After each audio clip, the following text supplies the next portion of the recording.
საქართველოს საკონსტიტუციო სასამართლო ადგენს. პირველი, კონსტიტუციური წარსული ნომერი 559 საქართველოს მოქალაქეები ირმა ინაშვილი, დავით საფრანგ-მოურავი და იოსებ მანჯავიძე საქართველოს პარლამენტის წინააღმდეგ არ იქნეს მიღებული არსებითად განსახილველად. მეორე, განჩინება საბოლოოა და გასაჩივრებას ან გადასცემას არ ექვემდებარება.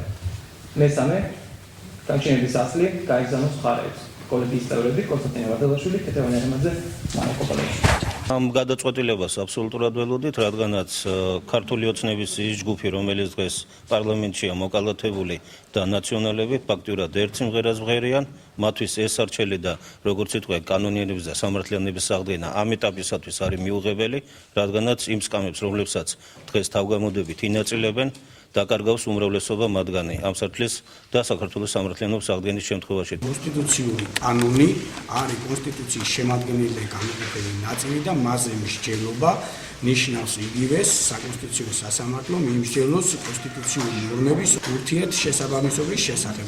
შესაბამისად საკონსტიტუციო სასამართლომ განმარტა, რომ მას ასეთი უფლებამოსილება არ გააჩნია, ყველა კონსტიტუციურ ნორმას აქვს თანაბარი იურიდიული ძალა და საქართველოს კონსტიტუცია არ ადგენს რაიმე იერარქიას მათ შორის. შესაბამისად დაუშვებელია საკონსტიტუციო სასამართლომ მოახდინოს მათი შეფასება.